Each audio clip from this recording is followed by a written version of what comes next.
y'all, we're back at it like crack addicts. So we're on the way right now to the shop to get our tires mounted, our low profile tires. Ooh, E36. But I owe y'all a little bit of apology to anyone watching these videos. I haven't uploaded in a while just because I've been working on the car and I don't really record it. I just forget. And yeah, so I had a steering knuckle that had a broken bolt in it from when I bought it, and I drilled it out. I tried to rethread it myself.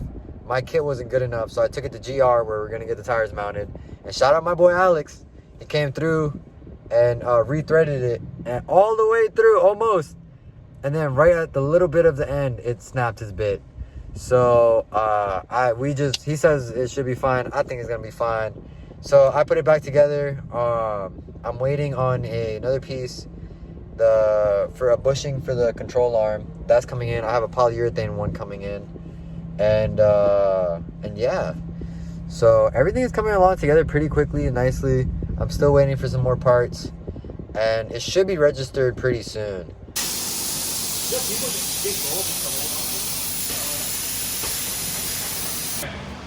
Alright, man, look. Holy fuck.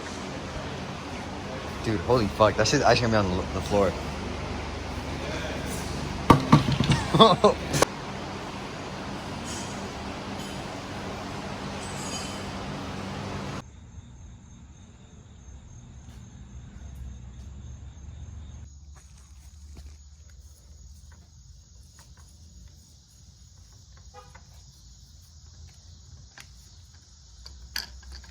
So I wanted to do a brief overview of what got changed in the front end. I did new outer and inner tie rods, new sway bar links, new lower control arms, and I got condor bushings for the rear, the polyurethane ones. And that's pretty much it for the front. And this is also the side where I was talking about that one bolt. There's a little bit of a gap, you can barely see it, but it's pretty tight. And I feel like if I would go any tighter, it would probably snap. But it's not all the way through, but it's as you can see, this washer is not moving. It's tight. So I'm gonna go over some stuff I replaced off camera. I first started with this Vanos oil cooler line because I thought that's what was leaking on the side of the engine. I replaced it and it was still leaking. So then I come to find out after reading some forums that you can replace the gasket inside these, it's like an O-ring inside these freeze plugs. And mine were actually messed up. So it was leaking from there and I replaced it with brand new ones. I got a pack from Harbor Freight for I think like $5 for a whole pack of them. And I didn't know what size it was, so I just got the pack.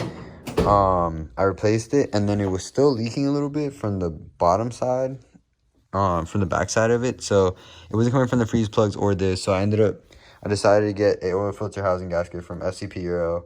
I got it. It came in like 2 days or whatever. I replaced the oil filter housing gasket. Haven't had a leak since. But yeah, that was basically all the oil leaks on the side I fixed.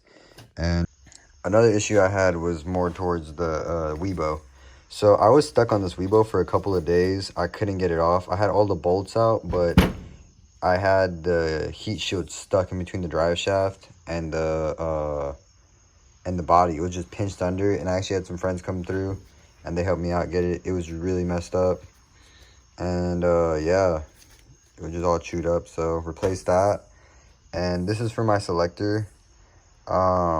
We took it off when we did the short shifter and this one just broke, so I replaced that.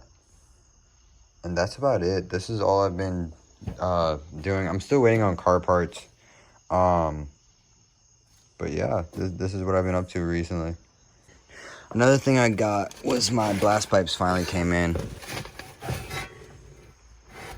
I put a little bit of tape right there, so it's messed up. But absolutely beautiful welds.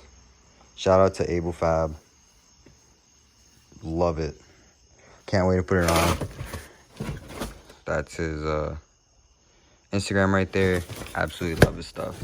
Great blast pipes. Like, truly, really astonished with how well it came out. So on a side note, I actually got risers for my E36, the engine, since I've never really driven a low car, so I don't know how it's gonna be. I ran into a couple issues with this engine risers. this oil cap hits in the back and it started hitting on the manifold, so I'd rather not worry about that than actually worry about it. So I'm not gonna run the risers. So now I have to wait for another polyurethane mount that I ordered it. Shout out to them because they really helped out. Their customer service was great. I have no complaints. I emailed them my situation and told them that I shaved one. I didn't want to do it anymore. If I could just purchase one, they had no issue sending me one. Highly recommend them. Truly highly recommend them. But yeah, so now we're just waiting for more parts to come in to finish up the build, and it's pretty close to getting done. Hopefully, it's only a matter of weeks, but who knows?